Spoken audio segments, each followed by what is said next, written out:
Is one day in Venice actually enough? And can you visit this gorgeous but expensive city if you're traveling on a budget? Well, there's just one way to find out. Let's explore Venice.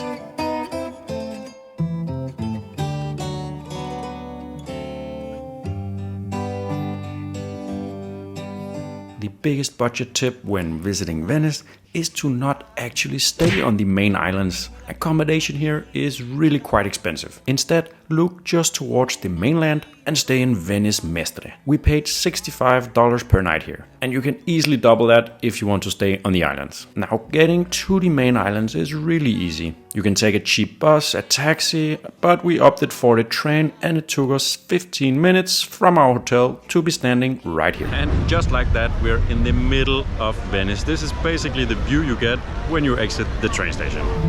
Il mare d'una vela che è già gonfiati. So we're basically just gonna start walking now, and we just started heading, well, north into the Cannaregio area. And I think when you're in Venice, and especially if you are on a budget, the best activity to do is just walk around.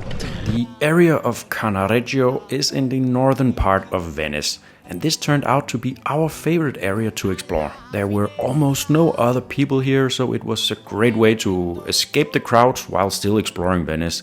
And just getting lost here in the tiny streets was a great experience. This is also where we saw a lot of residential areas, which was quite interesting as most Venetians don't actually live on the islands, but instead live on the mainland around Venice Mestre, where we came from, as many have been, well, forced out by hotels, Airbnbs, etc. due to the rising cost of living and cost of properties. So it was cool to see the places where people actually live and are not just tourists for a day or two.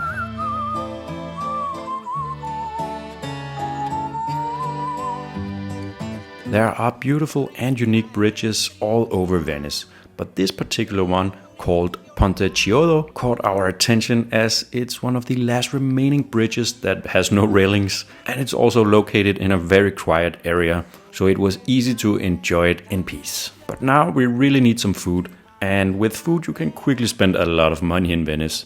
But we stopped at this little place to get a few small snacks, and it wasn't that expensive. We have one pizza and also one cannoli. Ciao. Quick little lunch snack. Got one pizza slice. 2.5 euros. Is it any good? It's really good. Tastes like it looks. Nice. Also got one, what is it called? Cannoli, right? Yep. Cannoli. For 3.5 euros. Got one with cream. How is it? It's amazing. 1 to 10 rated. It's a 10. It's 10. Wow.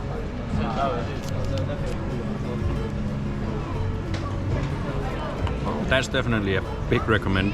Cannoli with cream. And eating it with a view like this also makes it just taste a little bit better.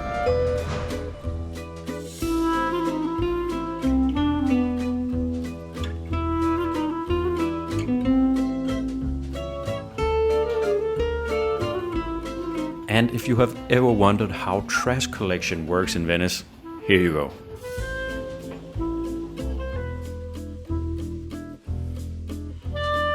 So we've come now to, I guess, the north part of Venice, and just out here behind me is actually another small little island, which is entirely a graveyard island. You can actually go there if you take one of the boats.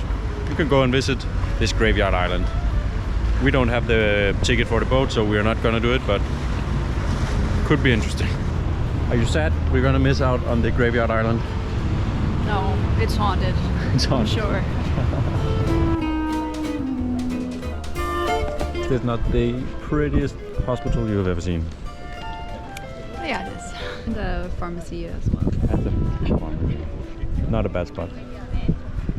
And here are the ambulances right behind the hospital. And a giant seagull.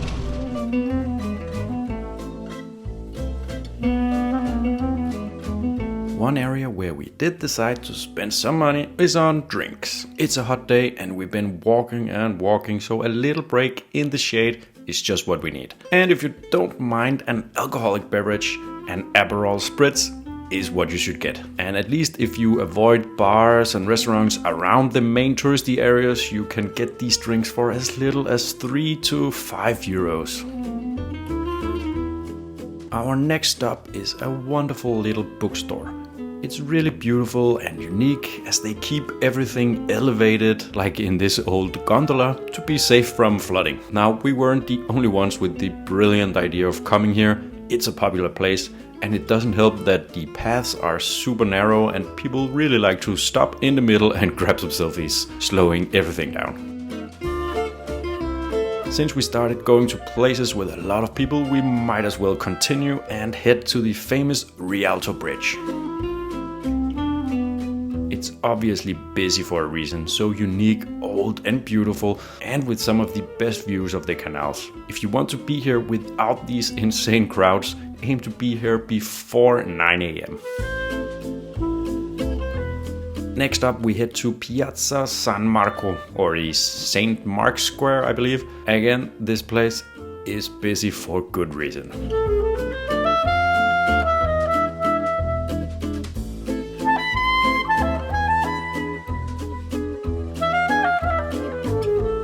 Okay, so here's a little pro tip in Venice and, well, in Italy in general.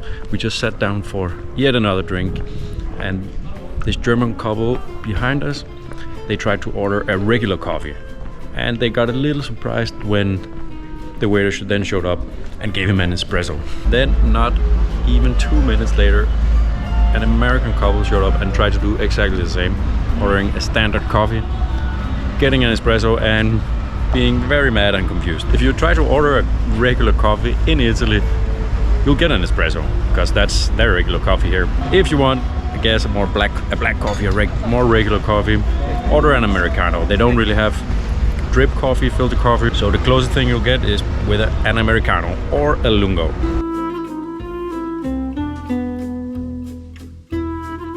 So I have some thoughts about having just one day in Venice.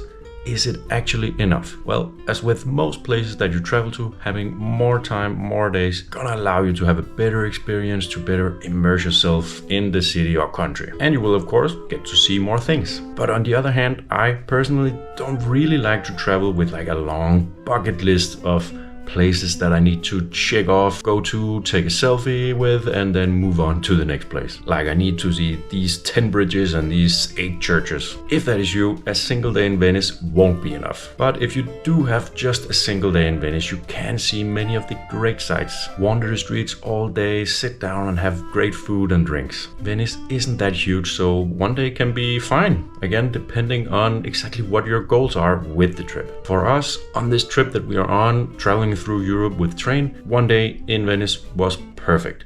We got to have a great day, see all the things that we wanted, and we don't feel like we missed out on anything. And now we're ready to move on to the next city.